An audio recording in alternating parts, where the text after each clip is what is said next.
You already know that ultra processed foods aren't good for you. But as much as we all know this, it seems almost impossible to resist. As soon as the chips are put out at a party, as soon as it gets late at night and there's some crackers in the pantry, we just can't seem to resist it. And what I'm going to share in this video today is that this isn't a willpower problem. It's actually a neurobiologic problem. And this is why the same pattern seems to keep happening with all of us, myself, my patients. The foods seem almost irresistible. And the answer really is, and what I'm going to go over in this video, is that the foods were engineered for this. This isn't something about your strength, your will. How come you can't resist this stuff even though you know it's bad for you? It's really that the food was designed to take advantage of you. In this video, what I want to share is one, what ultra processed foods are, two, the reasons, the three main reasons why we can't resist them, and three, what they do to our metabolism and GLP-1 system. So for the first part, I want to go over what are they, because everyone throws this word around. And at the end of the day, the most important thing is to identify what they are. So the most popular system right now is a system called Nova, and it's out of Brazil, and it classifies foods. And the way food used to be classified is by macronutrients, proteins, fat, sugar, what constituted it, or vegetables, legumes. But the Nova system went into, is it processed? Is it ultra processed? Is it unprocessed? And the reason why big institutions or big academic bodies of knowledge are looking at it this way is because it turns out that how much processing the food has probably the biggest impact on your health. So ultra processed foods are foods that really aren't the natural food anymore. So if you think about it, these are foods that have been started in one place, let's say corn, they've been extracted, they've been processed, they've been emulsified, then they've been sugared, then they've been retexturized, they've been colored, and they don't even look anything like the original. For instance, the other day I took out some cereal, some sugared cereal for my 16-year-old son and pulled it out. And I said, "What food did this come from?" And he looked at me and said, "I have no idea." And that really is ultra processed food. I think sometimes just saying what they are, things like sugared cereals, sweetened yogurt, chips, things that come in a bag, in a box that you look at and you can't even figure out what the original food was. The other key hallmark to these foods is that they're really tasty. The word that's used is they're hyper palatable. The foods have been designed to taste amazing. Now, here's the tricky part about this. Over half of the food that's sold today is ultra processed. Over half. A matter of fact, it's about 62%. So you're getting bombarded with this stuff. And the main reason you are is because it sells. It in a way, is like drugs. So now let's look at, now that we can identify these, let's look at some of the mechanism that make these so hyperpalatable. So there was an NIH study in 2019 that showed that one thing that happens with ultra processed food is that we all eat them faster, and they're designed for us to eat faster. As a matter of fact, people who eat ultra processed foods on average eat 500 calories a day more. Now, you might think that's just because of how fast we're eating them, how good they're tasting. And yes, this all contributes. But one of the most interesting neurobiologic reasons, or what's going on in your body, is that because you're eating them fast and it takes about 15 to 20 minutes for your satiety hormones to kick in. These are hormones like GLP-1 and PYY. What happens there is the food is coming in quickly before your body can say that you're even full. So there's something about these foods that make us eat them fast. I think anyone who's opened up a bag of chips knows exactly what I'm talking about, or cookies. You bring this in quickly, your body can never say you're full. The second reason that these foods really kind of mess with your mind and have a lot of similar addictive type qualities is that they really affect the dopamine signals in your brain.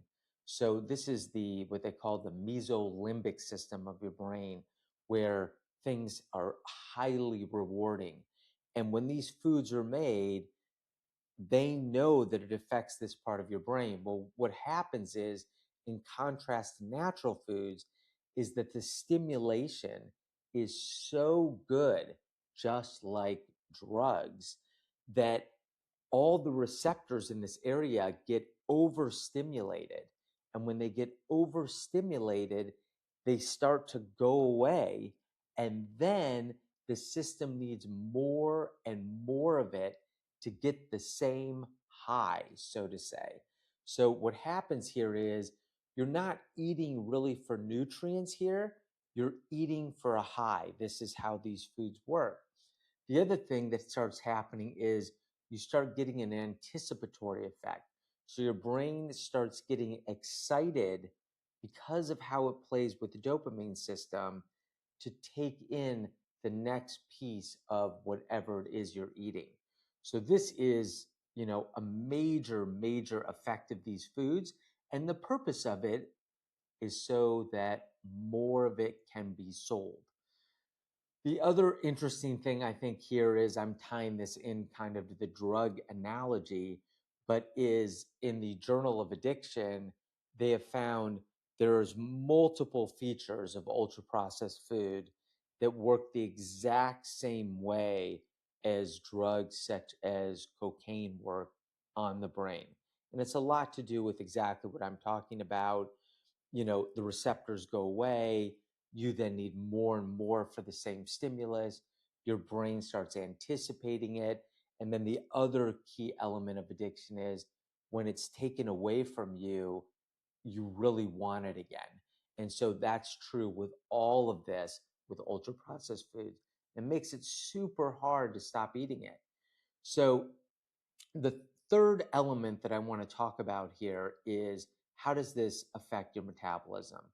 And, my entire video series is on the hormone, the natural hormone you produce in your body, GLP-1. If you haven't checked out the other videos, but essentially one of the main systems that ultra processed foods breaks is GLP-1. So anyone out there who's already on on these types of medications or trying to get their GLP-1 levels back naturally, just know that ultra processed foods will really break that system. And it's one of the reasons we don't feel full with it. I think even more interesting here is that the increase in diabetes in people who take ultra processed foods is 12% increase versus those who do not. So, really, like some profound disease effects. On top of this, having high consumption of ultra processed foods dramatically increases, we're talking about around 20%, all cause mortality. So, what is the real takeaway here? The real takeaway is all of us know that ultra processed foods are not good for us, but it's not a willpower problem. The foods were engineered to beat us. So, what can we do about this? So, because we knew that the foods are designed to beat us and make us want to keep eating them, here's what you do. You need to reduce them. They're very, very bad for you. They're bad for your metabolism. They cause increased risk of death. And so the way to stop this is start reducing them, but it has to be done somewhat slowly. And it's for all the reasons that these foods are similar to drugs and have addictive qualities to them. So every couple weeks, you need to keep reducing them, and you can feel your own body.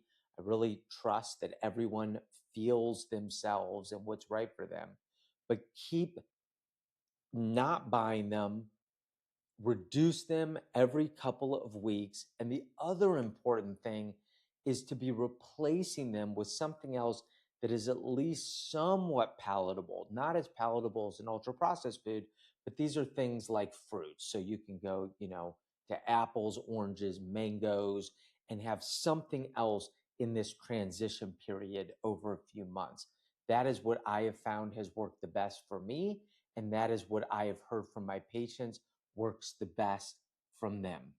So the overall takeaway here is don't beat yourself up over it. Yes, you should be getting rid of ultra processed foods. They're terrible for you. They're going to keep weight on you. They're going to cause multiple diseases related to aging. They're going to make you look worse, feel worse, sleep worse. All of this system can be reversed by getting rid of them in the ways that we just talked about. And I will say, if you're interested in things like this, you can take a look down below, click down below, and do our free metabolic assessment. Takes about 10 minutes. It looks at things like satiety, insulin spikes, glucose crashes, food noise, everything related to your metabolism. You get a full assessment so you know where to focus on best. And I do 2 of these videos a week. Next week, I'm doing an insulin resistance, all the signs of insulin resistance that your doctors generally miss, what you can do about it. And I think it's going to be super interesting. It's one of the most important topics in this. Click subscribe down below, and I'll see you in the next video.